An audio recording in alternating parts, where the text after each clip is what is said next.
근데 한양교의 트랙은 되게 특이하죠. 부모님들이 생각할 때 예측하지 못한 곳에서 장애물을 툭툭 던지기 시작하고 트랙이 이쪽으로 가기도 시작하고, 이 트랙은 보통 우리가 생각하는 대로 400m 계주나 1000m 계주 같이 큰 스테디움에서 운영되는 그런 트랙이 아니라, 어떻게 보면 광활한 몽골 평원에서 거기에서 뛰어가는, 그 대지에 뛰어가는 말 달리고 뛰어가는 그런 모습이죠. 그래서 되게 이해하기도 어렵고 학교 커리큘럼이 이해하는데 실행하기도 어려운 곳이 저희 학교 커리큘럼인 것 같습니다.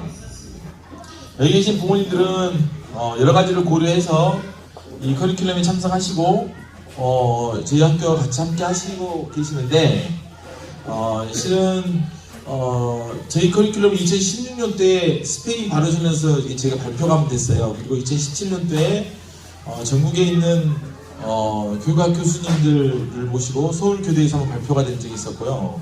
또 한 번은 우리 세종시에서 제가 일을 하면서 세종시에 많이 집어넣는 상태입니다. 현대는 2차 세계대전 이후로 왜 현대라고 하고, 현대는 이제 고대는 여러분들 아는 그리스 로마 신화 같은 것이 이제 고대에 해당되죠. 그때 사람의 인식체계는 비가 오거나 인간이 이해 못하는 어떤 생각들을 어디서 찾았냐면 신화에서 그 원인을 찾았어요. 그러다 보니까 그리스 로마 같은 경우는 신들이 엄청 많았습니다. 갑자기 어떤 사람을 보고 그 사람 보고 사랑에 푹 빠지면 자기가 보기에도 이해가 안 되잖아요. 내가 왜 저 사람을 갑자기 좋아할까? 이해가 안 되는데 그것을 어디로 돌렸냐면 큐피트가 나에게 화살을 쏜 것이다 하고 돌리고, 태풍이 불면 왜 바다에는 바람이 불어서 태풍이 불까 하고 그게 이해가 안 되면 포세이돈이 바람을 일으켰다.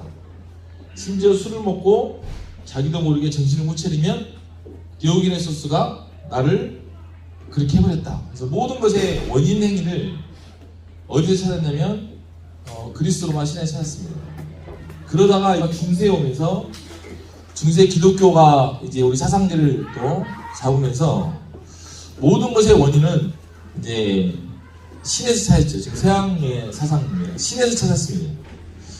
그러다가 데카르트가 등장한 근대에 와서는 어떤 일이 생기기 시작하냐면 코기토 그래가지고 나는 생각한다, 고로 존재한다 하면서 인간의 이성이 이제 각각 등장하기 시작해요. 인간의 이성에 대해서 사람이 자각을 하기 시작합니다.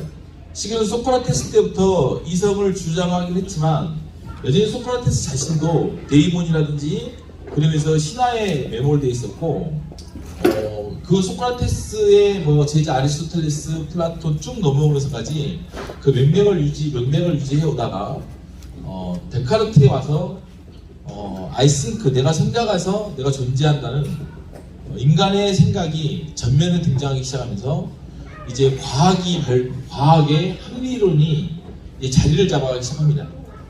그러면서 이 인류는 근대의 이성 패러다임에 의해서 자리를 잡아가기 시작해요. 이 이성 패러다임은 모든 것에 관한 원인과 원인에 따라서 결과가 있다 해서 모든 것을 원인을 파헤치려고 하고, 그 원인을 이성이란 그 합리성이란 걸 가지고 그것을 이해하려고 했어요. 그래서 이성이란 합리성을 가지고 이해하려고 하다 보니까 과학은 발전을 했습니다. 근데 이게 어떤 문제를 생기기 시작하냐면, 이 합리성이란 것이 내가 합리적으로 이치에 맞아야 돼요. 이치에 맞지 않는 것은 옳지 않은 것이 되는 거예요. 그러다 보니까 주류 사회가 생기기 시작하고 소수가 생기기 시작합니다. 그래서 그 당시가 되기 시작하면 주류에 있는 백인 우월주의가 등장하기 시작하고, 그리고 정상이란 말이 나오고 정상이 아니다란 말이 나오기 시작해요. 정상이 아닌 것은 비정상이란 말이 나오기 시작하면서 이제 장애아나 여자나 소수자들이 그 당시에 심하게 차별을 받고, 그것에 관한 결과가 무엇으로 나오기 시작하냐면 양차 세계대전이 등장하기 시작합니다. 그리고 나서 현대로 우리 인류는 들어오기 시작하죠. 양차 세계대전이 들어오기 시작하면서 이제 인류는 현대 문화, 현대라고 그렇게 말합니다. 그래서 보통 여러분들이 밖에 나가서 고대, 근대, 고대, 중세, 근대, 현대 나누는 시대국으로 이렇게 돼 있어요. 근데 지금 이제 제 책에 뭐라고 써졌냐면 근대 교육의 종말이라는 챕터를 아까 제일 첫 번째나 두 번째 챕터에 넣었을 겁니다. 이 근대 교육의 종말이라는 것은 무엇이냐면 우리가 교육을 하고 있는데 이 교육의 패러다임이 아까 이성 중심에 옳음이 있고 옳지 않음이 있는 그런 근대 답이 있는 그 근대 교육의 패러다임에 지금도 놓여 있는 거죠. 거기는 모든 것을 이분화하기 시작합니다. 갑과 을로 나누기 시작하죠. 모든 것을 이분화하다 보니까 생산자가 있으면 소비자가 있고 가르치는 자가 있으면 배우는 자가 있고 이성이 있으면 감성이 있고 남자가 있으면 여성이 있는 이분법적 사고, 선이 있으면 악이 있고 이런 선과 악으로 구분지기 시작하고 그러면서 인류는 그 패러다임이 실은 양차 세계대전, 1차 세계대전과 2차 세계대전이라는 어마어마한 인류를 거의 3분의 유럽은 3분의 2가 죽었죠. 죽여버릴 정도의 것을 만들어냈어요. 굉장히 합리적이고 굉장히 사유가 깊다고 하는 독일 민족이 거기에 앞장서면서 죽이기 시작했습니다. 지금 우리 이현정 박사님이 이번에 캄보디아 가면서 한나 아렌트를 이야기했는데 이 한나 아렌트에 관한 것은 유태인이면서 그 유태인이 왜 독일 사람들이 유태인을 학살할 수밖에 없었나 학살하는 그 현상에 대해서 한나 아렌트가 이제 글을 쓰고 거기에 관한 이야기가 우리 지금 이현정 박사님 아이들하고 하고 있는 겁니다. 그런데 이 말씀을 드리는 이유는 뭐냐면 지금까지 교육도 여전히 선과 악이 존재하고 옳음과 그름이 존재하고 쿠레레 아까처럼 정해져 있는 규칙대로 진행돼야 되는 1 다음에 2가 나고 2 다음에 3이 되는 이런 패러다임에서 교육이 벗어나지 못했다는 거죠. 지금 제가 한의학교에서 아이들하고 하고 있는 교육은 그런 패러다임이 아니라 이제는 우리가 현대에 들어왔을 때도 현대는 우리가 구조주의 패러다임을 하거든요. 그 구조주의 패러다임을 한번 벗어난 후기 구조주의 패러다임에 놓여져 있는 프로그램을 갖고 있습니다. 후기 구조주의 패러다임이라고 하는 것은 뭐냐면 구조주의는 또 뭐냐? 구조주의는 너무 어렵죠, 전부 다. 네, 죄송합니다. 굉장히 어렵습니다, 실은. 이해하신 분은 자부심을 가지셔도 되고요. 이해 못하신 분들은 못하셔도 걱정 안 하셔도 됩니다. 구조주의라는 게 등장하기 시작해요. 이제 현대에 들어오기 시작하면서 구조주의는 이제 시스템 안에 모든 걸 집어넣는 겁니다. 그래서 인간의 발달 같은 경우도 모든 걸 구조 안에 집어넣기 시작했죠. 그래서 인간의 발달은 피아제 같이 발달 이론자는 감각운동기, 전주잡기, 구체적 주잡기, 형식적 주잡기 그래서 단계마다 발달 단계가 있다 이렇게 말하고 프로이드 같은 경우도 인간의 정신세계를 구조함으로 집어넣기 시작합니다. 그래서 이드와 에고와 그 슈페고로 구조 안에 집어넣기 시작하고 인간의 발달을 전부 다 이렇게 구조함으로 다 내몰기 시작합니다. 이게 구조주의죠. 그러다 보니까 이제 이 구조주의는 교육 현장에도 들어오기 시작합니다.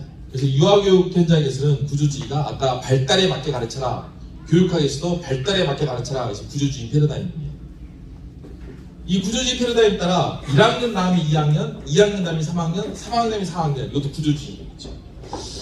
예전에 우리 서당에서는 어떻게 했습니까? 서당에서는 구조주의가 아니죠. 서당에서는 훈장님이 이렇게 다 같이 천자문을 가르치던 그런 시대였습니다. 그러나 근대 패러다임이 등장하고 이 근대 패러다임의 말미에 등장하기 시작한 것이 이제 구조주의 패러다임입니다. 모든 것은 구조 안에서 어쩔 수 없이 된 거다. 그러니까 아까 사랑 이야기를 했으니까 사랑 이야기를 다시 해보겠습니다. 아득히 뭔 옛날 이야기입니까? 우리 부모님들도 고대 그리스에서는 내가 누군가를 사랑하면 큐피트가 화살을 쏘는 거예요. 중세에서 내가 누군가를 사랑하면 중세식으로 생각하면 내가 누군가를 사랑하는 것은 하나님의 섭리죠. 교회 오빠들이 그 교회 동생들 이렇게 내칠 때 하나님 뜻이 아니야 하면서 이렇게 내칠 때 맞죠? 웃었던 사람들은 정말 경험이 있으십니다. 근대에 와서는 어떻습니까? 근대에서는 이성과 합리로 내가 저 남자를 왜 좋아할까를 원인과 결과를 가지고 분석하기 시작합니다. 그런데 이제 프로이드 때 오면 아까 제가 잠깐 말씀드렸죠. 구조주의가 프로이드가 구조주의처럼 구강기, 항문기, 낙목기, 잠목기 생식기 만들어냅니다. 구강남 잠생에서 프로이드도 만들어내고. 그런데 이 프로이드는 어떻게 했냐면 내가 누군가를 사랑하는 것은 내가 근대 이성주의처럼 내가 누군가를 사랑하는 것이 아니라 내가 사랑에 져버리는 거죠. 어떻게 어떤 구조가 나를 사랑하게 만들어버리는 거. 이게 구조주의예요. 조금 이해되죠? 내가 주체적으로 데카르트가 나는 누군가를 사랑한다. I think so I am. 나는 허기통을 나는 생각한다. 고로 존재한다. 이런 패러다임이 아니라 내가 누군가를 사랑한다의 패러다임이 아니라 프로이드의 이론에 따르면 그 구조가 나를 만들어내는 거죠. 내가 누군가를 사랑에 져버리는 거. 내가 누군가에게 사랑에 져버리는 거. 이 구조 안에 내가 놓여져 있는 거. 위치 지어지는 거. 이게 이제 구조주의. 그 후기구조주의는요. 후기구조주의는 탈구조주의가 아니에요. 구조주의를 벗어난다는 것이 아니라 이 구조주의가 바둑판처럼 되어 있는 이 구조 안에 내가 위치 지어진 것이 구조주의라고 한다면 후기구조주의는 여기에 있는 나뭇가지나 나무 뿌리처럼 굉장히 많이 있는 그 뿌리들 사이에 그걸 우리가 들레즈는 리솜이라고 합니다. 그 뿌리들 사이에 내가 위치 지어주는 거예요. 그 뿌리들은 역동적이기도 하고요. 고정적이지 않아요. 아까 말했던 구조주의, 원래 말했던 프로이드의 구조주의는 고정적이죠. 바둑판처럼 고정적인 이 구조주의지만 후기 구조주의는 이 구조주의가 굉장히 역동적으로 변하는 이것은 후기 구조주의 패러다임입니다. 교육학에서는 이제 과거처럼 1학년 다음에 2학년, 2학년 다음에 3학년, 3학년 다음에 4학년 이런 패러다임을 교육학에서는 벗어내기 시작했어요. 예를 씁니다. 예를 쓰는데 여전히 우리나라는 어떻게 보면 큰 교육 마피아라는 또 구조주의 안에서 어떻게 했냐면 굉장히 그 도덕 교과가 있어야 되느냐 말아야 되느냐 하고 논쟁이 굉장히 많습니다. 그래서 논쟁이 많아가지고 도덕 교과를 없애려고 하는데 못했습니다. 왜냐하면 그 도덕 교과를 만들어낸 것은 유신 정권 때 이게 본격적으로 강조해서 만들어졌거든요. 왜 없어지냐면 도덕 교육을 하고 있는 교수님들 때문에 못 없어지죠. 사회 과목을 없애야 된다.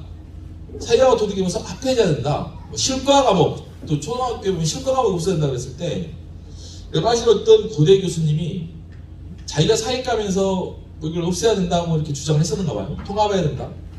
가지고 학교에서 교수님한테 엄청 욕을 얻어먹었대요. 자기 과목을 그렇게 한다고. 왜 그러냐면 교육에서는 이미 교과별로 구조화되어 있죠. 이 구조화되어 있는 것에 대해서 자기에 있는 생존권하고 같이 결부가 되기 때문에 못 없애야 되는 겁니다. 초등학교 선생님들이 되게 대단한데요. 왜 대단하냐면 엄청나게 교과 내용이 참 쉽습니다. 이 쉬운 것을 한 학기를 갖고 가르쳐야 돼요. 이 쉬운 것을 한 학기를 갖고 가르쳐야 되는데 엄청 능력이죠. 애들은 이미 유튜브부터 시작해서 사회적으로 많이 널려져 있는 그 알의 어떤 것들 때문에 이미 아이들은 다 알고 있음에도 불구하고 이걸 해야 되는 현실이에요. 교육과정이 못 따라갑니다. 지금 역동적으로 못 바뀌고 있죠. 그 아까 바둑판 같은 구조 안에 다 놓였기 때문에. 그러나 이제 후기구조주의 패러다임은 근데 이제 구조주의와 후기구조주의의 공통점은 뭐냐면 모든 것을 관계 안에서 나를 위치 지어준 관계 속에 있다는 거예요. 그러면 인성교육을 아까 사랑 이야기 했잖아요. 인성을 어떻게 보냐도 달라져요. 인성이 만약에 고대 그리스에서는 어떤 게 인성이었겠습니까? 그것은 신에게 제사를 잘 지내는 사람이었어요. 저 크리스찬이 나오는 중세에서는 어떤 게 최고의 인성이겠습니까? 하나님의 영광을 위해 살아가는 것이 중세의 최고의 인성이죠. 중세에서는 뭐겠습니까? 근대에서 최고의 착한 인성은 뭐냐면 근대에는 합리적인 사람, 이성적인 사람이 가장 인성적으로 올바른 사람이죠. 그러면 현대, 지금에 와서 인성은 뭘까요? 이 구조주의, 후기구조주의 이야기 했으니까 지금에 와서 저 사람 인성이 좋다, 인성이 잘 된다를 것을 어떻게 할까요? 근대에서는 우리가 저 사람 인성이 됐어, 착해 하면 그 사람은 한적인 사람을 우리가 됐어 이렇게 표현합니다. 중세에서는 어떤 사람을 착하다 했냐면 저 사람은 신에게, 하나님에게 영광을 돌리고, 우리나라는 뭐였습니까? 부모에게 효도하고 나라에 충성하고, 특히 나라가 먼저 있었죠. 나라에 충성하고, 이 사람이 착한 사람이에요. 고대에서는 신에게 제사 잘 지낸 사람, 신에게 신의 이걸 받은 사람, 이런 사람을 최고로 봤죠. 그러면 이 후기 구조주의나 구조주의 다음 후기 구조주의 지금은 어떤 사람을 착한 사람이라고 하겠습니까? 네? 그렇죠. 관계입니다. 관계. 지금은 이 구조 안에서 내가 어떻게 위치지어지냐이기 때문에 지금의 착하다는 것은 혼자 착한 것은 아니에요. 나 혼자 나는 선해, 이게 아니에요. 지 혼자 선하면 백날 선해도 필요 없어요. 다른 사람에게 어떻게 선한 행위를 하느냐, 다른 사람과 어떻게 관계 맺기를 선하게 관계 맺느냐가 지금 인성이에요. 그래서 부모님들은 인성교육 하는데 정작 부모님들이 인성이 뭐냐고 물어봤을 때는 대답을 안 해요. 이건 부모님들뿐만 아니라 교수님도 다 마찬가지예요. 왜냐하면 이거 안에는 큰 철학적 패러다임이 있기 때문에 그래요. 지금의 인성교육은 아까 말한 대로 구조주의에서의 인성교육은 구조 안에 잘 들어갔냐 하는 말이지만, 후기 구조주의는 그 구조가 더 복잡해지고 더 역동적이에요. 그래서 후기 구조주의에서는 인성교육은 뭐냐면, 그래서 그 전에 구조주의에서 인성교육은 칸트 같은 사람은 뭐였어요? 칸트 같은 사람은 거짓말하면 절대 안 돼. 우리 아빠가 죄를 지었어도 와가지고 우리 경찰이 오면 우리 아빠 진짜 또 고발을 해야 돼요. 정언명령 그러면서. 이게 칸트식이에요. 구조주의죠. 이게 미친 거죠. 그렇지 않습니까? 근데 우리 때는 어떤 거예요? 그건 그렇게 하면 안 되죠. 지금은 누가 관계를 어떻게 잘 맺느냐예요. 어떻게 관계 맺기를 잘하느냐. 자기 혼자 나는 착한 행동, 명상하면서 착한 행동 아니에요. 인성교육은. 그건 착하다고 말할 수 없는 거예요. 착한 것은 나가 어떻게 관계를 잘 맺느냐가 착한 겁니다. 이게 이제 후기 구조주의의 맥락이에요. 재밌죠? 네, 인성교육의 패러다임이 바뀐 거예요. 인성교육이. 착하다는 것은 예전에 고대나 중세에서는, 근대에서는 한적인 사람 착했지만 지금은 내가 다른 사람하고의, 그래서 지금 현재는 여러분들 어렸을 때는 안 들어봤던 말이, 지금의 사상사나 다 무엇을 말하냐면 타자를 이야기해요. 계속 어느 순간인가 우리 사이에 타자라는 언어가 등장하기 시작합니다. 그 말은 무슨 말이냐면, 타자라는 말은 나하고 관계 맺기를 잘한다는 거예요. 이 학교에 제가 지금 쓴 책은, 학습본능이라는 책은 그 후기 구조주의가 갖고 있는 그 관계 맺기가 제일 중심에 되어 있습니다. 이 관계 맺기 가장 중심에는 나하고 나의 관계를 맺는 것은 물론이고 나하고 타자의 관계를 맺는 거예요. 그래서 프로그램은 거의 관계 맺기로 되어 있어요. 타자는 사람일 경우가 있고 사람이 아닌 사물과의 관계 맺기가 되어 있어요. 이 책은 그래서 다 관계 맺기로 되어 있는 거예요. 근데 이 관계 맺기는 굉장히 역동적입니다. 그래서 바둑판처럼 구조적으로 놓여있고 무엇을 가르칠 것인지 미리 정해져서 하는 것이 아니라 굉장히 바쁘게 돌아가는 이런 커리큘럼입니다. 그래서 1년 동안 커리큘럼이 굉장히 엄청나게 바쁘죠. 이번엔 3월 3일절이죠. 좀 있어요. 3일절이 되면 선생님들은 3일절에 해당되는 것들을 엄청 준비하고, 이번 한 주 동안의 칼럼은 3일절 되고, 내일 천자문인데 천자문 시간 쬐끔하고 3일절이라는 이야기하고 한 주 내내 3일절 이야기를 하면서 3월 1일이 됩니다. 이렇게 해야지 아이들이 그 후기 구조주의의 패러다임에서 이게 살아남을 수 있는 길이에요. 저도 솔직히 잘 몰랐습니다. 우리 애들이 공부를 잘할 줄은, 이 정도까지 잘할 줄은 몰랐어요. 그런데 굉장히 졸업생들이 공부를 잘했고 지금 보르스도 거의 자리를 잡아가고 있는 것 같아요. 굉장히 힘들었습니다. 자리를 잡아가고 있는 것 같은데 이해되십니까? 영유를 엄청나게 다니고 영어 공부를 많이 하는 애들이 한 반에 1등급이 영어 한 명이 안 나와요. 한 명 나오면 많이 나오는 거예요. 1등급 한 명이. 걔들 초등학교 3학년 되기 시작하면 영유 다니고 혀를 뽑으러 다녀도 초3, 초4 되면 다 무너져요. 다 무너집니다. 우리는 영유 나왔다고 하면 교육 현장에 있는 사람들은 웃음도 쳐다도 안 봅니다. 초3, 초4 되기 시작하면 혀 뽑으라고 뭐 할 거예요. 초3, 초4 되기 시작하면 전부 다 그게 뭐라 그러더라? 승자의 뭐라고 하던데 그게 있습니다. 그렇게 실력이 좋지 않습니다. 왜냐면 말을 해놓고 그 어린 나이에 그 영어를 갖다가 거기다가 집어넣어놓고 우리나라 말도 제대로 잘 안 되고 사회도 안 되고 이게 안 되는데 어떻게 거기서 영어를 하겠어요. 근데 이제 세상은 여전히 부모님들 수준만큼 아이는 따라가는 겁니다. 조금 전에 말씀드렸지만 후기구조주의 패러다임에 놓여있는 여러분들의 사유를 갖고 후기구조주의에 맞게 애들을 가르칠 것인지, 여전히 근대 패러다임에 맞춰서 애들을 가르칠 것인지, 한 번은 더 나가서 구조주의 패러다임에 가르칠 것인지, 한 번 더 나가서 후기구조주의 패러다임에 놓여서 애들을 가르칠 것인지는 전부 다 부모님들이 결정할 일이죠. 이것은 저희는 지금 어제 제가 연락을 받았습니다. 어제 일본에서 지난번에 왔다 가셨던 교육학 교수님하고 그 교수님들이 제 책을 제 책을 일본어로 번역을 하고 싶대요. 그래서 번역을 해가지고 또 하는 말이, NHK가 그래도 아시죠? CNN 다음으로 세계에서 제일 네트워크가 높다는 거. NHK에서 저희한테 취재를 오고 싶다고 하고, 그리고 미국에서 교사들이 몇 개월 동안 우리 학교에서 상주를 하면서 교사교육 프로그램을 배우고 싶다고 하고, 일본에서도 오겠다고 합니다. 근데 조금 어렵습니다. 학교 커리큘럼이 어렵다 보니까 이해를 못 하시는 경우가 많죠. 근데 부모님께서 이해가 안 되시더라도 이렇게 이런 패러다임 안에서 되어 있다고 믿어주시고, 그러니까 이게 다르구나. 밖에하고 아예 철학적 배경이 다르기 때문에 다 다릅니다. 이번에 캄보디아를 갔는데요. 우리 신명을 죄송합니다. 우리 승욱이하고 성국이가 정말 최고였습니다. 원래 둘이 성격이 어떻게 되면 그렇게 두드러지게 튀어나온 아이들이 아니었는데 굉장히 남을 잘 케어하고 남을 잘 헌신하고 남을 돌보는 아이들이었어요. 남을 돌보다 보니까 자기는 당연히 돌봐지는 거예요. 항상 남을 생각하고 남을 배려하다 보니까 그 위험한 상황에 가서 자기 몸을 돌보는 것은 기본이 되는 거예요. 근데 남을 못 돌보고 남을 못하는 사람들은 자기도 못해요.